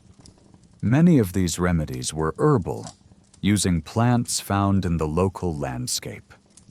A sprig of sage for a sore throat, a root of ginger to settle a stomach, or a poultice of willow bark to ease a fever. These simple, natural remedies were the extent of medical treatment. The family's knowledge of herbs and plants was vital, as it allowed them to treat minor ailments without relying on external help. The act of gathering herbs, of preparing them in the kitchen or near the hearth, became a small ritual, one that marked the family's resourcefulness and connection to the land. However, Not all illnesses could be treated with herbs or simple remedies. The most terrifying illnesses in medieval times were the ones that defied treatment altogether. Diseases like the plague, tuberculosis, or smallpox. These diseases, with their ability to spread quickly and indiscriminately, could wipe out entire families or communities in a matter of weeks. When these diseases arrived, the family's world would shift dramatically. The sense of comfort provided by the home, with its close quarters and shared space, became a double-edged sword. The tight-knit nature of the family, which had once been a source of strength, now made it difficult to avoid contagion. During times of plague, when death came swiftly and without warning, the family would face a heart-wrenching decision. If one member of the family fell ill with a deadly disease, the others were forced to decide whether to stay and care for them or to flee the danger. There was no easy answer. Leaving a sick family member was unthinkable for many, but staying meant risking the health of the entire family. It was a test of love and duty, one that could often end in sorrow. Even when the disease did not lead to death, the emotional toll on the family could be immense. The fear of illness, the worry of seeing a loved one suffer without being able to ease their pain, created an atmosphere of constant anxiety. The home, which was once a place of comfort and refuge, could quickly become a place of dread. The sounds of coughing, the feverish shivers, the listless eyes of a loved one. These were the marks of illness that filled the air during such difficult times. And yet, in the midst of these struggles, the family remained together. Even when the physical burden of illness was heavy, the emotional support of the family was steadfast. They found strength in each other, in the shared hope that they could endure the suffering together. Outside the home, the community often played a role in helping the family through illness. In rural villages, where neighbors were not just people who lived nearby, but partners in survival, the burden of sickness was often shared. A neighbor might offer food or firewood when a family was too weak to gather it themselves. They might bring a simple gift of herbs or offer help with the farm work if a family member was too sick to do it themselves. The community's collective responsibility was not just to the land or to the work, but to the well-being of the people who lived alongside them. When sickness struck, the village often became a lifeline, offering support and comfort when it was needed most. In some cases, illness could lead to a deeper connection with the land. If the family's crops failed or a member of the family was unable to work, the land itself became a source of solace. The act of caring for the animals, tending the garden, or simply walking the fields could provide comfort. It was a reminder that even in the face of sickness, there was life, there was growth, and there was hope. The family's connection to the earth, to the rhythms of nature, was a grounding force that helped them endure the trials of illness and struggle. Struggle and resilience, the family's strength. In addition to sickness, the medieval peasant family faced many other forms of struggle. The harshness of the world, whether it was a poor harvest, the threat of war, or the scarcity of resources, could quickly turn life into a series of constant challenges. The family's strength, however, was found not just in their ability to endure these hardships, but in their resilience and their ability to adapt. The struggle for survival was not a single, isolated event. It was an ongoing process. Each season brought its own challenges: drought in the summer, frost in the fall, floods in the spring. Each day presented a new set of difficulties. But through it all, the family remained a unit. They shared not just the work, but the burden of survival. When crops failed, the family would band together to make do with what they had. If the harvest was poor, the family might eat less, rationing their food and finding creative ways to stretch their resources. The father might hunt or trade for extra supplies, while the mother would make clothes from scraps of fabric or gather wild food from the forests and fields. The children, too, would pitch in, doing what they could to help the family get by. The family's resilience was not only rooted in their practical skills, but also in their emotional strength. Even in the hardest times, the family maintained a sense of togetherness. When sickness struck or the crops failed, there was no separation. Each person faced the challenge together, supporting one another with their strength and their love. The emotional bond between family members became the foundation upon which the family could rebuild. Even when everything else seemed to be falling apart, the family remained steadfast. And in this quiet strength, they found their way through the darkest times. A quiet legacy. In the hushed quiet of medieval peasant life, where survival was woven together through shared labor, struggle, and community, there was little time for outward displays of grandeur or achievement.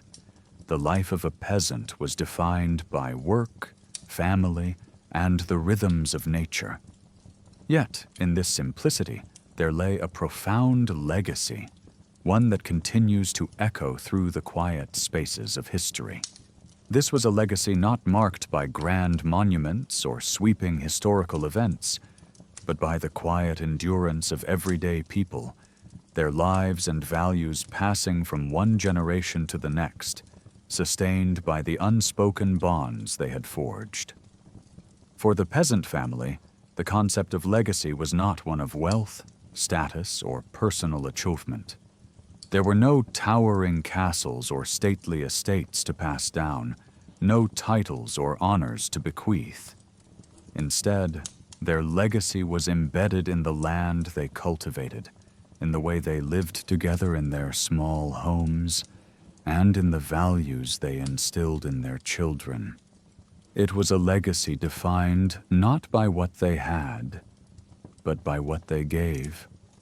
Through the work of their hands, the love they shared, and the lessons they passed on to the generations that followed. The legacy of work. The first and most enduring legacy of the peasant family was the work they did. From dawn to dusk, every day was filled with tasks, big and small, that had to be completed in order to ensure survival. Whether it was sowing seeds in the spring, harvesting crops in the fall, or caring for the animals year-round, work was the bedrock of the peasant family's existence. It was not glamorous work, nor was it easy. It was the work of the land, gritty, exhausting, and often done in the face of harsh conditions. Yet, it was work that defined their lives and gave them a sense of purpose. The legacy of this work was not just in the physical products they created. Whether it was a crop of wheat, a patch of vegetables, or a freshly baked loaf of bread. It was in the knowledge that each action, no matter how small, contributed to the larger goal of survival. This knowledge was passed from parent to child, and the cycle of labor, the lessons of the land, became a part of the fabric of the family's identity. Children learned by watching their parents, by participating in the daily tasks of the household, and by contributing to the work that sustained the family. Over time, these skills became second nature, passed down through the generations like an unbroken chain. The work of the medieval peasant family was also a quiet rebellion against the harshness of their world. In an age where famine, disease, and war were ever-present threats, the act of working the land, of cultivating life from the earth, was a powerful assertion of resilience. Each field that was planted, each tree that was pruned, was an investment in the future. The work of the family was not just about survival. It was about hope, about believing that life could continue even in the face of hardship. And in this quiet, everyday work, the family's legacy endured. The legacy of family and unity. The most profound legacy, however, was the legacy of family. In a world where space was tight, privacy was scarce, and every moment was shared, the peasant family's bond was the strongest force of all.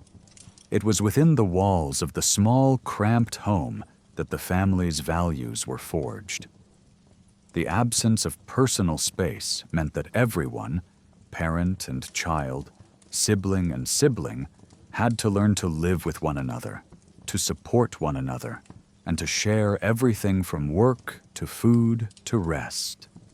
It was in this intimate, shared existence that the foundation of the family's legacy was built. The legacy of family was passed from one generation to the next, not just through the physical care of children, but through the teachings, the stories, and the values instilled over the years. The parents were the first teachers, not just in the practical tasks of farming, cooking, and preserving, but in the deeper lessons of life. They taught their children the importance of resilience, of hard work, and of caring for one another. The children learned not just how to till the soil, but how to tend to their family, how to show compassion, and how to weather life's inevitable storms together. The home, though small and humble, was a place where these lessons were taught and learned in every action, every word, every quiet gesture of love and care. The legacy of family unity was not just in the work they did together. It was in the shared moments of joy, of companionship, and of mutual support. After a long day of work, the family would gather around the hearth, their faces illuminated by the firelight. They would eat their meal together, share stories, laugh, and talk about the events of the day. Even in the hardest times, the family found comfort in each other. The emotional strength of the family was as vital as its physical strength.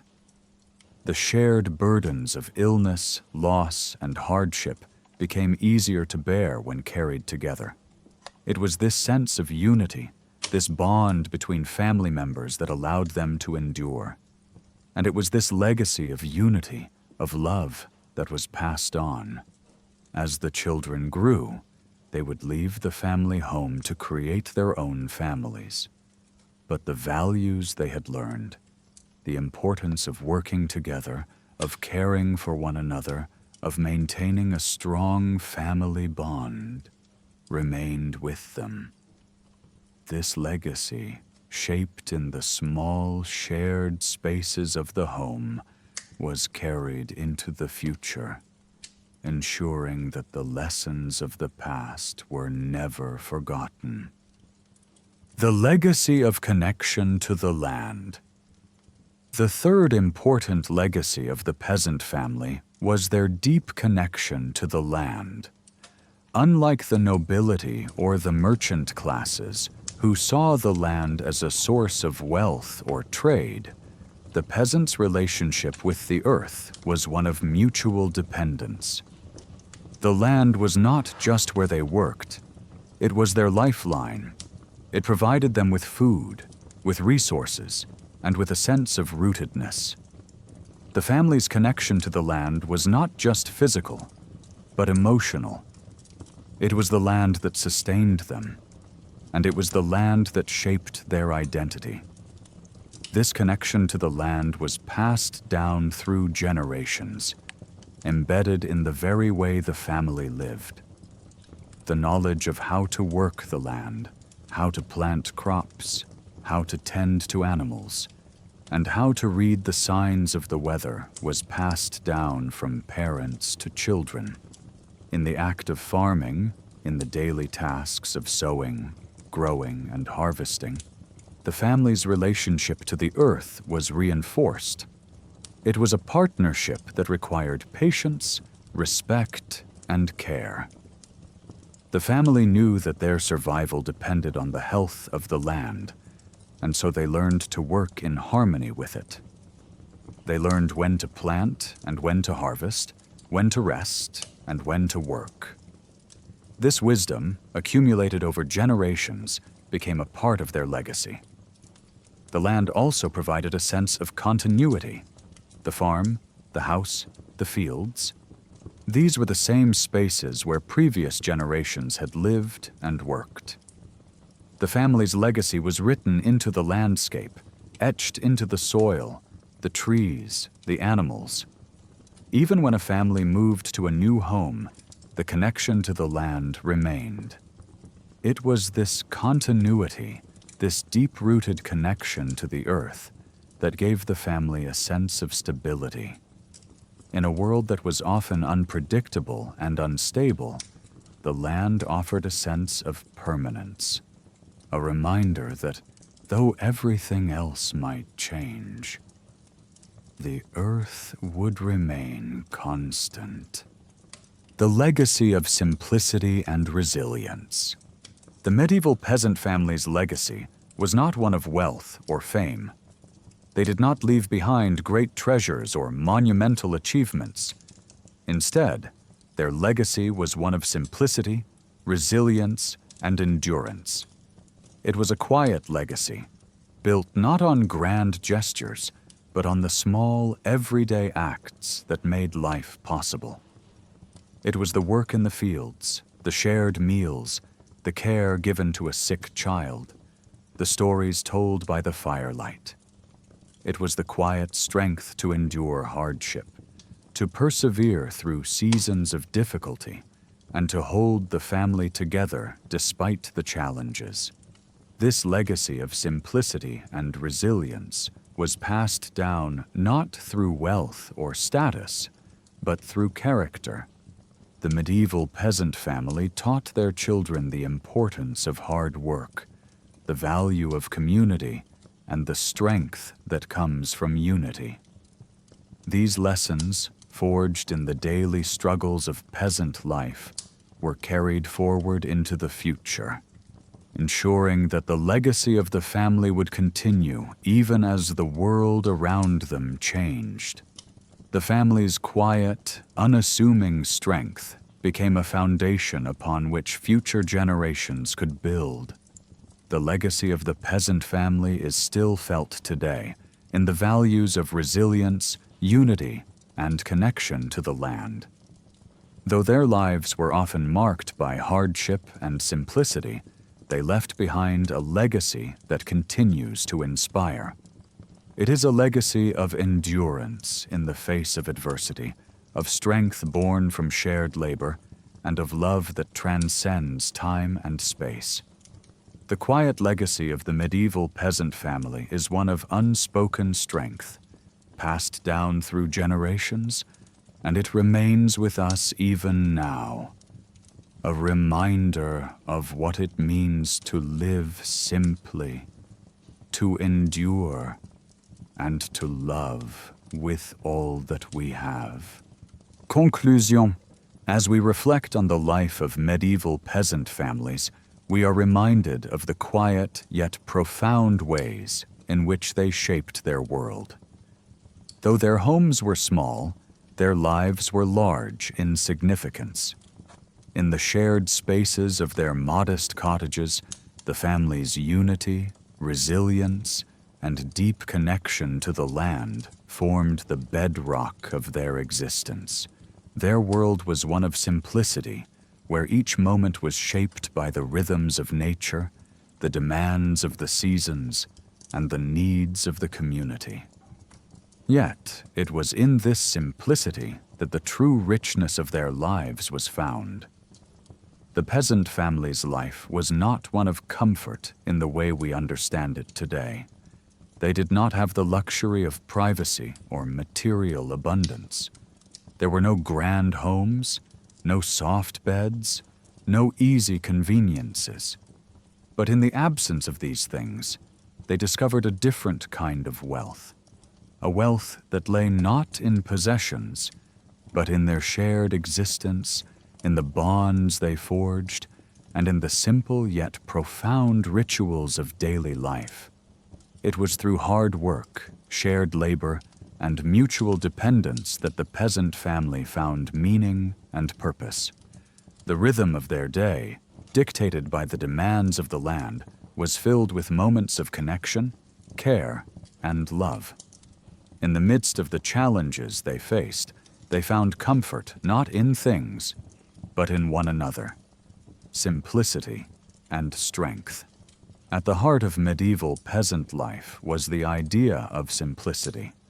Their world, though marked by physical hardship and scarcity, was free from the complexities and distractions that characterize our modern existence. In their small homes, with their cramped quarters and humble furnishings, there was little room for excess. Everything had its place, and every action had its purpose. From the moment the family awoke in the morning to the time they gathered around the hearth at night, their lives were defined by a quiet, repetitive rhythm. The work was demanding, but it was meaningful. The challenges were many, but they were met with resilience. In this simplicity, the family found strength. The close quarters in which they lived forced them to depend on one another in ways that fostered deep bonds. Every member of the family played a part in the survival of the whole, and the sense of unity was palpable. There was no room for isolation in a peasant household. Each person's actions, whether in the fields, the kitchen, or the home, affected the entire family. In this shared existence, there was no need for extravagance. The warmth of the hearth, the shared meal, the quiet conversations, all of these small acts of care and cooperation became the foundation of the family's strength. This strength, born of simplicity, was passed down through generations. The lessons learned in the fields, the quiet values instilled by parents and grandparents, became part of the family's legacy. They were values of resilience, of hard work, and of the importance of unity. These values transcended the hardships of medieval life, becoming a foundation upon which future generations could build. While the physical circumstances of peasant life might have changed over time, the quiet strength that defined the family remained constant. It was a strength rooted in simplicity, a strength that could endure whatever challenges life presented. The importance of community. Another key aspect of medieval peasant life was the role of community. Though the family was the core unit of support, the broader village provided a vital network of assistance. In the absence of formal institutions like hospitals, schools, or government aid, the community was the lifeline for peasants. Neighbors were not just people who lived nearby. They were partners in survival. In times of need, whether due to illness, a poor harvest, or the threat of conflict, the community came together to support one another. The shared responsibility of care created a sense of solidarity that was vital to the survival of the village. the bond of community was woven into the fabric of daily life. From the collective work of harvesting crops to the shared responsibility of caring for the sick, the village was a place where cooperation was essential. The act of helping one another was not seen as a chore, but as a natural part of life. It was in this cooperation that the community found its strength. The ties that bound the peasants together were not just practical, they were emotional. The knowledge that one was not alone in facing the challenges of life was a source of comfort and security. This deep sense of interdependence formed the heart of the medieval peasant experience. In many ways, the community was a reflection of the family itself. Just as the family members supported one another in times of hardship, so too did the members of the village. The shared labor, the shared struggles, and the shared joys created bonds that transcended individual concerns. In the village, as in the family, the focus was on collective well-being. The idea that the success of one person was tied to the success of the whole village was not just an economic reality, it was an emotional and social truth. The strength of the community was built on the same foundation as the strength of the family: mutual support, shared labor, and a commitment to one another. Connection to the land. Perhaps the most profound legacy of the medieval peasant family was their connection to the land. The land was not merely a resource, it was a partner in life. For the peasants, the land was both a source of sustenance and a provider of meaning. The crops they grew, the animals they tended, and the seasons they followed were all part of a larger system, one that connected them to the earth in a way that few of us can understand today. The land was their livelihood, their history, and their future. The act of working the land was not just about survival, it was about belonging. The rhythms of nature, the planting of seeds, in the spring, the care of the crops in the summer, the harvesting in the fall, and the rest in the winter, shaped the family's way of life. These rhythms were not merely a backdrop to their daily existence. They were the heartbeat of their lives. In the land, the family found continuity, stability, and purpose. Each season brought its own challenges and rewards, but through it all, the family's connection to the land remained a constant. This connection to the land was passed down from generation to generation. The knowledge of how to tend to the soil, how to read the signs of the weather, and how to work with the land was passed from parent to child, deeply embedded in the family's way of life. The connection to the land was not just about physical work, it was also about respect. The family understood that their survival depended on the health of the earth, and so they learned to live in harmony with it. They learned to respect the cycles of nature, to understand when to plant and when to harvest, when to rest and when to work. This knowledge, passed down over generations, became an integral part of their legacy. It was a legacy that connected them not just to their immediate surroundings, but to the generations of peasants who had come before them. The enduring legacy of resilience and unity. As we look back at the lives of medieval peasant families, we see a legacy that is defined not by wealth, power, or fame, but by resilience, unity, and quiet endurance. The legacy of the peasant family is one of strength in the face of adversity, of love that transcends hardship, and of a deep connection to the land and the community. It is a legacy that continues to resonate today, reminding us that true wealth is not measured in material possessions, but in the strength of our relationships, the resilience of our spirits, and the love we share with those around us. In the quiet simplicity of their lives, the medieval peasant families left behind a legacy that continues to shape our understanding of community, family, and resilience. Though they may not have left behind grand monuments or towering achievements, their legacy endures in the values they passed on: the importance of work, the power of family, the strength of community, and the deep connection to the earth. It is a legacy that reminds us that even in the most humble of lives, there is profound meaning and significance. In the quiet moments of reflection, as we think back on the lives of these families, we are reminded that the true legacy of life is not found in what we accumulate, but in how we live, with kindness, with resilience, and with love.